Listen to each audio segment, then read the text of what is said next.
السلام علیکم ورحمۃ اللہ وبرکاتہ۔ الحمدللہ والصلاۃ والسلام علی رسول اللہ۔ میں ہوں آپ کا دوست، آپ کا ساتھی محمد ناصر فاروق، اور آپ دیکھ رہے ہیں ہمارا یوٹیوب چینل اسلامک اسٹوڈیو۔ آج کی جو ہماری نشست ہے، اس نشست میں جو ہے کوئی لیکچر، کوئی تابعین، تبع تابعین یا ائمہ کرام میں سے کوئی، ان کے اقوال میں سے کوئی وہ نہیں ہوگا۔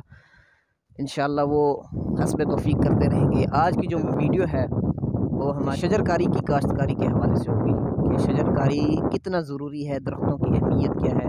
لیکن انشاءاللہ اس پر بھی آپ علیہ السلام کے فرامین سے کچھ روشنی ڈالنے کی کوشش کروں گا۔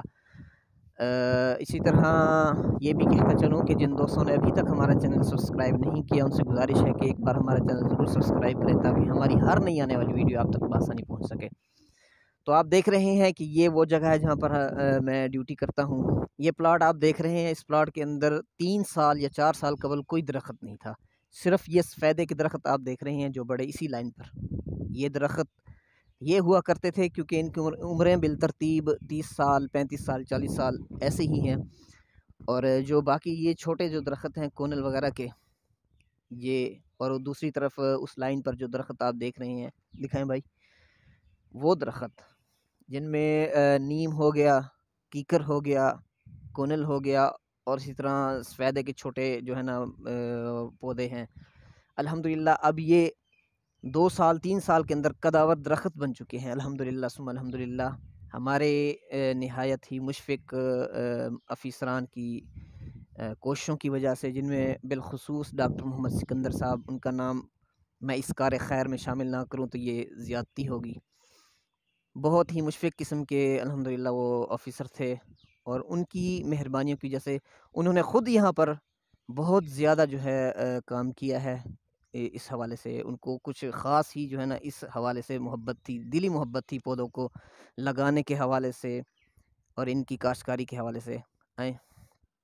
اس پلاٹ کے اندر 75 درخت جو ہیں ہم نے کاشت کی ہیں، اور باقی دوسرا پلاٹ یہ ہے، یہ سامنے آپ دیکھ رہے ہیں، وہ آخر تک وہاں تک درخت ہیں۔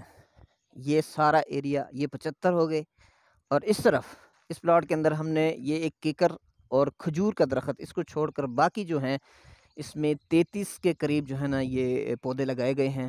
الحمدللہ یہ بھی اب قداور درخت بن چکے ہیں۔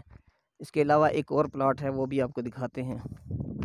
اب یہ تیسرا پلاٹ ہے، یہ آپ کو دکھاتے ہیں۔ یہ سفیدے کے درخت چھوڑ کر تقریباً یہ 2 4 5 6 7 8 9 درخت ہیں سفیدے کے، ان کو چھوڑ کر باقی جو آپ کو درخت نظر آ رہے ہیں یہ کونل کے، یہ تقریباً کوئی 53 درخت ہیں جو ہم نے پچھلے 3 سالوں میں الحمدللہ لگائے ہیں، اب قداور درخت بن چکے ہیں۔ تو ایک حدیث مبارکہ آپ علیہ الصلاۃ والسلام کی، کیونکہ میں نے کہا ہے کہ اس کو اسلامی طریقے سے اس کی پہچان کرانا چاہوں۔ لوگ شاید یہ سمجھتے ہیں کہ یہ آج کی دنیا کا موضوع ہے شجر کاری، حالانکہ یہ صدقہ جاریہ کے اندر یہ بات شامل ہے۔ درخت لگانا صدقہ جاریہ ہے، بہت ہی بہترین صدقہ جاریہ ہے، اور ہمارے ہاں تو یہ سلوک ہے۔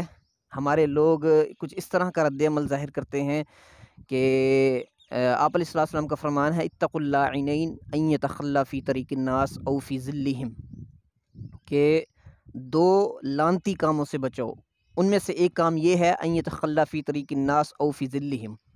ہم دیکھتے ہیں کہ ہمارے ڈرائیور حضرات یا عام طبقہ بھی پڑھا لکھا ہونے کے باوجود ان کو یہ سمجھ نہیں ہے کہ درخت سایہ دار جگہیں ہیں، ان سے فائدہ حاصل کیا جاتا ہے، لیکن اس کے باوجود اس کے سائے میں بیٹھ کر اپنی قضائے حاجت جو ہے اس حاجت کو پورا کرتے ہیں، خلوت اختیار کرتے ہیں، جبکہ آپ علیہ السلام کا فرمان ہے اتقوا اللاعنین، 2 لعنتی کاموں سے بچیں۔ یہ لعنتی کاموں میں سے ہے کہ درخت کے سائے میں جا کر بیٹھ کر اپنی جو ہے حاجت کو پورا کر لیا، اور اسی طرح ان یتخلی فی طریق الناس، جس راستے پر لوگ چلتے ہوں، جو لوگوں کا راستہ ہو، چلنے کا راستہ ہو، جس سے گزرتے ہوں، وہاں پر بیٹھ کر خلوت اختیار کرنا، تو یہ انتہائی کبھی فعل ہے، انتہائی کبھی فعل ہے، جبکہ ان چیزوں کی حفاظت کرنی چاہیے۔ ہم ان کا غلط استعمال کرتے ہیں، ہمیں ان چیزوں سے بچنا چاہیے۔ اسی طرح اب بات ہوگی درختوں کی جو شجرکاری ہے اس کے حوالے سے۔